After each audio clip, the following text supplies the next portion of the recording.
Hello, fellow Gwent players. The Syndicate faction is getting ever so close to us, but we still don't know the full collection of cards that we are getting. But we are getting new cards revealed every day, and I am going to review the cards that have been revealed as of 22nd of June. The first card is Eternal Fire Disciple, Profit 2, Fee 2, Spawn and Summon, Firesworn Zealot on the row, cooldown 1. I think it's pretty obvious now that Zealots are 2-point cards. So it's a 4/4 for the 2 fee, which is kind of bad, but you're profiting 2 anyway, so this is pretty much a deploy ability. Now for the cooldown of 1, I'm guessing you also have to pay the fee of 2, which makes the card a lot less good, but it's still kind of a decent card. I can see this card getting some play. You know, as a 4 provision one-off, it might not be the best, but you never know how good these cards actually are. It puts 2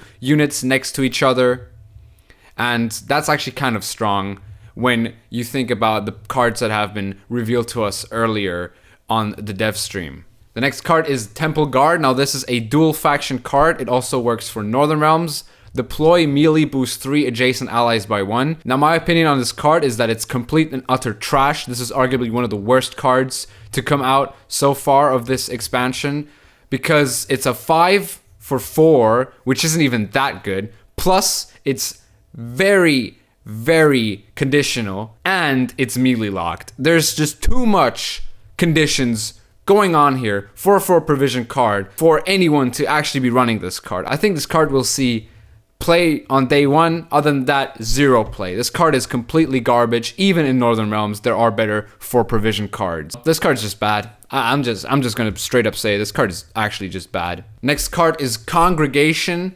Spawn and summon 2 Firesworn Zealot on the allied row. If you have 0 coins, spawn 3 Firesworn Zealots instead. So if you have 0 money in the bank, this is just a 6 proactive play that spawns 3 units. And even if it doesn't, it spawns 2 units, and it's a 4 for 6. There's going to be a lot of row buff synergy in the Fireswarm Zealot archetype, and I think this card is really good because it also works very well with something like Commando's Horn. I think they are going to nerf Commando's Horn for this expansion, and if they do, then Commando's Horn will definitely see a bunch of play with these Zealot cards. Prophet Lebioda is a dual faction Northern Realms card. Whenever you play a unit adjacent to Saint, Lebioda, give it shield. Now say you play Calanthe, you play Petri's Filter, and you have Avalak and Lebioda in your hand and a King Ragnar, you're up for some big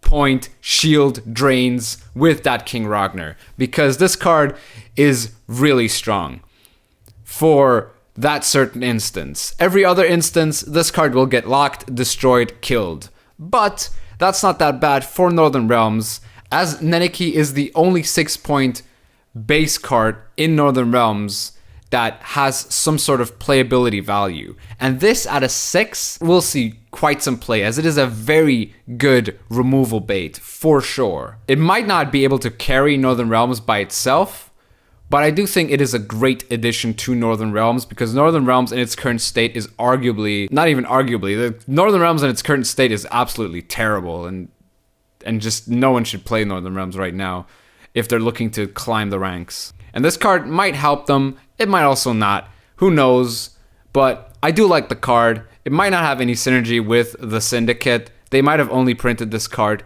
for Northern Realms and just added it into Syndicate. I'm not sure, but so far there is not really a shield synergy for the Syndicate as of now, but you don't know. Now the next card is an artifact, Sacred Flame. Deploy, spawn a Firesworn Zealot on both sides of this card whenever you spawn a unit, boosted by 1. Now I think this is a really, really strong artifact, and definitely wants to be removed. This is like Svalbard Totem, but with its addition ability being really, really strong, because there's a bunch of cards with the additional tag of spawn, like Congregation, which I mentioned earlier. It spawns 3 of those Firesworn Zealots, which are all going to be boosted by 1. So that card alone is a 9 for 6 with this on the board, obviously. This is a good artifact for this archetype. Who knows if it'll actually see play, but I do think this card can definitely see a bit of play, at least. And I do think that the Firesworn Zealot decks will definitely be running a bunch of artifacts, as I do think that Summoning Circle is also really, really strong for their archetype. The next card is Eternal Flame Inquisitor. Deploy, damage an enemy unit by 2, Deathblow, spawn, and summon Firesworn Zealot on the row. Now this card is like Broccolon Sentinel. It's a 6 for 5 if it goes off. Now, the problem I think with this card is I haven't seen too many cards in Syndicate do damage at all. So Deathblow might not be very good if you're running like a whole Zealot deck, because Zealot might actually just focus entirely on the sworn aspect of itself rather than enabling cards like this. So I think this card will not see a lot of play. It might be good value, but to get the value is not looking too easy for this card. But who knows? I just think currently the way it looks, if you're playing a Zealot deck, you're just gonna go all out on the Swarm and just forget about this card, because this card does require some setup, because not every faction runs 2-point units, and this card might not be good against every faction, which is why you're not gonna be running this card in your deck. The next card we have is Emka. Her ability reads ranged every turn end, gain 2 coins, fee 3, gain shield. So it's an engine for pretty much all like coin horde decks, I'm guessing. And I do think this is a pretty decent engine. The problem is though that it is row locked, so movement against this will be very good. And genuinely these 5-point engines that are row locked usually do get countered, as you have to play them early on, and early on all the cards are still in the opponent's hand. But I still think this card's alright the way it looks. I do think that the 2 points per turn is a really, really strong effect. Especially because if you play this, you're immediately granted 2 coins. So it's already a 7 for 9. Because I do count these coins as points. Tide Cloak Hideaway. It's a ship which reads deploy on the ranged row. Boost an allied unit by 1 for each pirate in your hand. Now this is a dual faction card, and it's going to be seen no play in Skellige, it's going to see no play in Syndicate, because this card is simply trash, as there are very few amount of pirates that are actually good in the game right now. I genuinely think that the whole pirate and ship archetype is currently in a really bad spot. This card will definitely not revolutionize the archetype, for sure. The next card is a special card, Eventide Plunder. Destroy an enemy artifact. If there are none, gain 3 coins. So this is like Dimeridium Bomb, except that it has an upside if it doesn't go off. Will this card see play? I don't think so, because there is a card later on which has pretty much the same effect with only upsides, whereas this has some sort of upsides if there is a heavy artifact meta. But other than that, it's not really that great. So if it's a heavy artifact meta, this card will definitely see play. If there's not, then this card will see no play. The next card we have is Tavern Brawl. Force an enemy unit to duel an adjacent unit. Now you want to use this on 5s and 3s, as that is the biggest value you can get, pretty much. As I do not think someone's going to play an 8 next to a 5 against Syndicate, and if they do, then they're heavily misplaying. So even then, with the 5 next to a 3, it's a 7 for 7. I mean, you do have to set it up, or the opponent will set it up for you, but this is something the opponents can play around. But you're also able to sort of kill immune cards to a certain extent. So I genuinely think this card would work a lot better in something like Nilfgaard, where you have Nilfgaardian Knight, which can boost other units to make this card even bigger. But in the current state and the faction that it's in right now, I think this card's not going to see a lot of play. It could be a surprise factor though, so always be wary of the card, always be cautious when placing something next to a big unit. But yeah, it's a fun little card. It's a neat little effect, and I don't mind the card at all. The next card is not really a card, it's a leader. It's Gudrun. I'm not going to try and pronounce her last name, as that last name has... Wait, I'm actually going to try. You know what? It's Gudrun Björnsdottir. That's my best attempt at this. Gudrun Björnsdottir is a leader. the first leader that they revealed, which has a one-time order, gain 9 crowns, then boost an ally by any excess amount gained. So say, for example, you have 9 crowns already. This is a 9-point leader. Yeah, it's pretty good actually. Plus, you can gain 9 crowns and trigger a bunch of effects on the board. I think this leader is very good. It works with the faction. I was expecting one of the leaders to have this sort of effect. And it's good that it was the first leader that they actually revealed to have this effect. Moving on to Sewer Raider. Deploy Horde 4, summon a copy of this unit from your deck to this row. So now I actually have a good idea of how Horde works. Horde is something that just happens. You don't pay anything for it. You just have 4 coins on your side, and this Horde ability is triggered without spending any of the coins, which is a very nice little mechanic for the greed decks, I think. I think there's going to be a lot of greed decks in the faction where you play a bunch of specials that give you the coins that you need, and then you just start hoarding stuff. Then you just start hoarding it all and not spend any of the money. And this card is actually really strong. I think this card will be auto-include in a bunch of decks because it's thinning and it's not too hard to get 4 coins as it currently looks. So I do very much like this card in the state that it's currently in. So I think, yeah, this card is a good thinning tool for the faction, and I do think this card will definitely see play. The next dude that we have is Hammond. Deploy melee, boost all pirates by 1. Deploy ranged, boost all allied ships by 1. This is a Skellige dual faction card. As I said, with the pirate and ship archetype, I don't know why they're just putting these cards into Syndicate, where there's even a more limited amount of these pirates and ships. So, I don't know. I think these cards are kind of bad, and I don't think they will see any play at all, to be fair, because you now have a limited amount of pirates and ships in Skellige, and now you have an even more limited amount of pirates and ships in Syndicate. So this card was pretty much just printed for Skellige, and it's just added into Syndicate. So, I mean, the card itself is actually kind of good, not gonna lie. You can play a certain amount of ships and pirates in Skellige for this card to actually get good value. Mostly gonna be ships though, because pirates are the weaker element in that archetype. And I think this card is alright, I guess. It'll see more play in Skellige than it will in Syndicate for sure. Alright, the next card is the Flying Redanian. This is pretty cool. Not just the card art, the ability as well. Horde 9 on turn end, summon this unit from your deck or graveyard to a random allied row. So as I said, there will be a bunch of Horde decks that go full greed on their coins, and this card will see play in those decks. Now, this card, when it gets banished, gets very little points, but the thing is that the card is in your deck. It will thin itself out of your deck. It's a thinning tool, and in the graveyard, it's just power tool.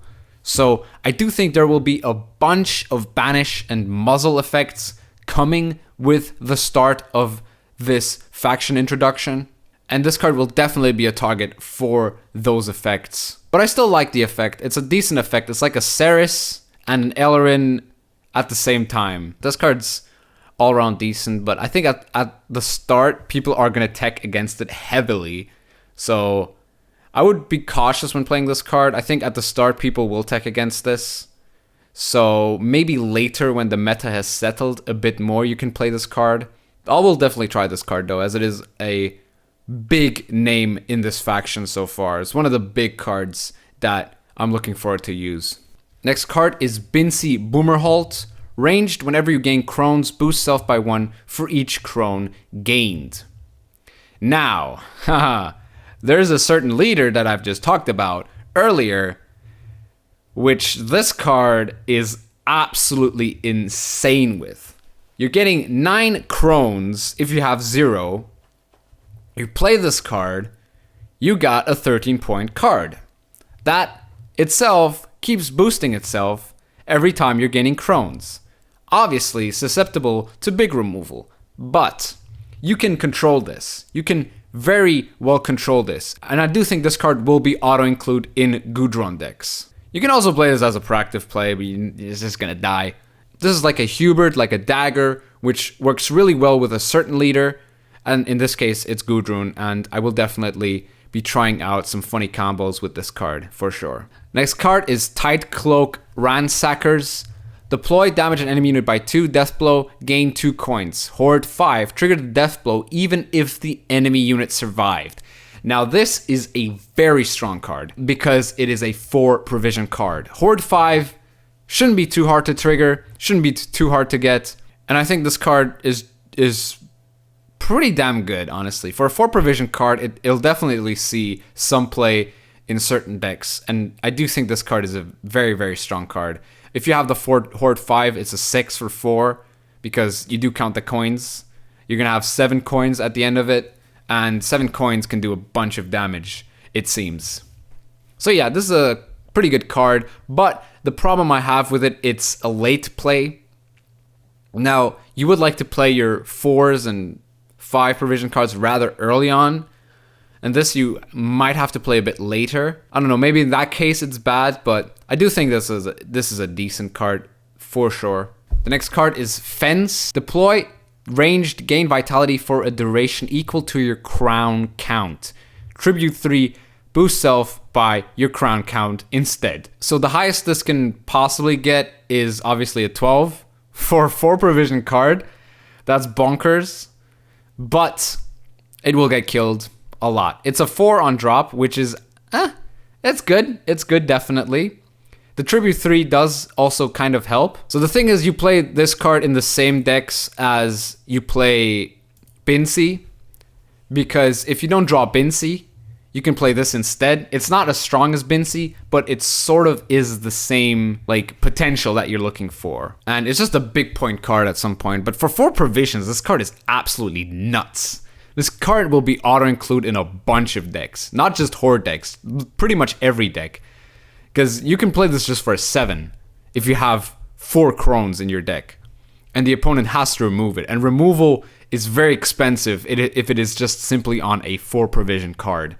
I think this card is bonkers. It might need some patching, but at its current state is absolutely insane, and arguably one of the best 4 provision cards in the game. Not even gonna lie. Next card is Hefty and Elidia. Profit 1, order damage unit by 1, hoard 6, damage it by 2 instead, cooldown 1, reach 2. So it's one of those 5-point engines that deals damage every turn. As with all the other cards, there is a secondary ability where you do 2 damage instead, except for maybe Pavko and Saskia, but those are different sort of cards. Those cards don't see play at all, and I don't think this will see play at all as well. So you could go full engines though. It's looking like that Novigrad actually has some pretty scary engines, and this card might see play in those decks. But other than that, you can't just tech this card in because it just runs into removal. Because I do think that with the introduction of the Syndicate faction, the removal meta will get even worse, and this will just be a victim of set meta. Coerced Blacksmith. Profit 1, fee 1, boost an allied unit by 1. Lots of 1s. But I do think this card is great removal bait, as it is an engine, technically. An engine that boosts pretty much anything that comes on the board that says profit. But then you're also paying the fee to boost set units. I'm not sure about this card. As a 5, it's actually kind of good though. I would say as a 5, this card is definitely decent. It's not the best. It's not the best 5 card that has been released, but it's definitely a 5-point card that can see play in certain decks. It's good removal bait. I'm gonna just call this card good removal bait. That's all that there is to it. In some metas, you do need a bit of removal bait, and with, as I said, this will be a heavy control meta coming up, and this is good removal bait. Simple as that. Next up is Leader Cleaver. Order, play a special card from your deck with cost 9 or lower. Increase this value by 1 for every 2 crimes in your starting deck. So this is a combo leader. You'll need to run 6 special cards for it to be able to play Muzzle or Ragnarok, and those usually would be your targets with this. Pretty much all other special cards below that cost aren't that great, and that's why this leader will be hindered in a certain way depending on how good these crime cards actually are. But so far, the crime cards that I've talked about, they're okay. They're okay at best. But there will be one coming up which is pretty nuts. The next card we don't have a name for, but it says Profit 2, Fee 1, give an allied unit Vitality for 1 turn. This card's very equal to Coerced Blacksmith, but it's worse because it's a 3. And Vitality is a lot worse than just boosting. So I think this card's complete trash and will not see play at all. It's pretty much just my opinion on this. Nothing more to say about it, honestly. Now this is the main crime card that I want to talk about. It's Profit a random amount between 4 and 6. And I think this card is absolutely insane. This card is absolutely ridiculous. Like, I have nothing else to say. You can get the same value as Pickpocket 33% of the time from this card. And the way randomness works in this game, I don't trust it. I think once you get a 6, the second one's also going to get a 6. But that's just a conspiracy theory. Don't trust my word on that. But I do think this card will be auto-include in every cleaver deck. Every single cleaver deck has to run this card. No questions about it. This card is bonkers for cleaver decks. It might also be bonkers for any other deck because the fact that you can get 6 profit from this and just play it for a 4 is actually phenomenal. Like, you're gonna mulligan this away as it is a 4, but if you draw it, you just play it as your proactive play. It gives your opponent nothing to work with, as you've literally just put coins into your bank. And if the opponent is a very reactive deck, he might not have a good play then. So, very good card. Terrible design, but very good card. Next card is Sir Skewertooth.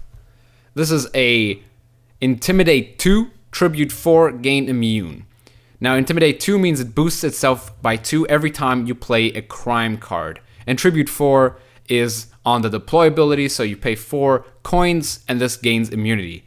So you play 2 crime cards, this is already at a 9. Pretty good. This card is damn good. This card is actually phenomenal. This card will be seeing a lot of play in cleaver decks.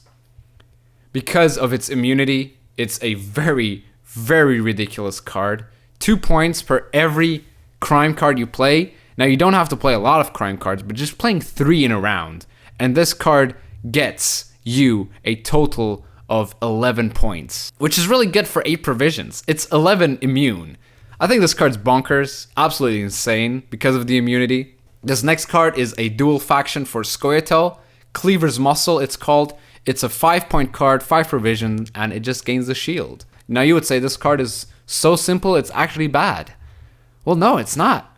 It really isn't. This card is absolutely insane. This card is phenomenal. This card is one of the best 5 provision cards in Scoia'tael. Not gonna lie. Because this enables volunteers to be decent, even if you're just playing it in a multi-race deck, which Scoia'tael likes to do. So you just replace your archers with this card to enable your volunteers. Because archers are your only options for 5 provision cards in Scoia'tael. And they're not good. They're definitely not good. But this is good. This is definitely good. And I really like the card. I mean, it's such a simple card, but it's such a good card as well. Because sometimes the simplest things are the best things. Next card is Novigradian Justice. Play a bronze unit from your deck if it's a dwarf spawn and summon a copy on the same row. Bonkers. All I have to say about this card. This card is really good. It's also a dual faction card for Scoia'tael. So shouldn't forget about that because that makes the card even better. Because in Scoia'tael, you can actually start playing dwarves. And this card isn't random. It says play a bronze unit. So that means you get to choose which bronze unit you want to play. This card thins. This card's reliable. This card's a legendary. It's 11 provisions, which isn't that much for an effect like this. It's really good for Syndicate. It's really good for Scoia'tael. And it will definitely see a lot of play at the start. It's also really good for Francesca. This card's also really damn good with Francesca. Now, I don't know if this also works for agitators. Because if it works for agitators, the card would actually be insane. But I do think it's just like Portal, where you just play the cards out and their effect doesn't really go off. But if that were the case, then agitators might actually be broken. Yeah, this card's good. This card's really good. Fantastic card for both Skewer and the Syndicate. Next card is a tutor, Fercho the Sculptor. Deploy melee, play a crime card from your deck. The classic tutor, every faction has one now. This one also needs one for its crime cards. So I think this will be auto-including every cleaver deck, pretty much. When you just want a tutor for the cards that you want to play, I mean, why not? Why not just play this card? But what else is there to say about it? It's just a good card. It's a tutor, thins out the deck, plays the card you want. If it's not in your hand, obviously. So yeah, good card. Next up, we have halfling safecracker, profit 1, deploy boost self by 1 for each crime in your hand. This card is like Venendal Elite because of that 1 profit that it gives you. It's a 4 plus the boost. So if you have 4 crimes in your hand, this is a 7. So it's out of like big removal range. And at a 7, this is just very good proactive play. And this will definitely see some play in all the crime decks that are going to be explored during the start of the new faction. And I think this card will last till the end because this card is just simply good tempo. That's all there is to it. Plus the Profit 1. Profit 1 is just fantastic on this card. Herald Gourd. Another Herald. Oh, that's gotta be complicated. This one's a dual faction card for Skewer. Deploy boost self by 0. Increase the boost by 1 for every special card you played this game. For 7 provisions, you're going to want to play 5 spells, get 7. Pretty good. Like, you can go all out with the card, but you don't have to, which is good. Because it's just a 7 provision card. This card looks really strong, both in Skewer and Syndicate. So I'm really looking forward to playing with this card for sure. There will be a lot of good stuff you can do with it. You can play this card with like a Yarpin. So you bait out the big removal with Yarpin, and then just play this card in the next round. Could be funny. It's a decent card, honestly. It's a decent card. It will definitely go over its cost, which is what's most important in this game. Next card is Shakedown. Profit 3, boost an allied unit by 3. Now, just like dip into Pontar, this boosts. And boosting is actually worse than damaging. So this card is also worse than dip into Pontar, but with the same sort of point distribution. Now, I'd rather play Pontar than this, for sure, but I'm not sure if dip into Pontar is actually a crime. And I do know that this is a crime. As you can see from the card art alone, this looks very fishy and suspicious. So yeah, I think this card's alright. It will not be auto-include. I think there's better cards than this. This is just a very basic card though. Next card is Tunnel Drill. Profit 1, fee 3, melee destroy an artifact. This card's really good. It's a 6 for 6 on its own. The fee of destroying the artifact is just an additional ability. So you could tech this card, definitely.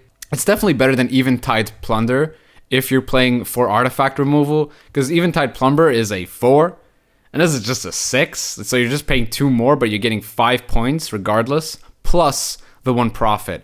So I definitely will play this over Eventide Plunder if I'm teching against artifacts. What can you say other than it's an artifact removal that has an upside of just giving you 1 profit. There will always be a certain meta where artifacts are prevalent, and this card will definitely see play during those times. So that wraps up my review of these cards. If you did enjoy this video, please leave a like, subscribe for more Gwent content, and I'll see you soon. Yeah.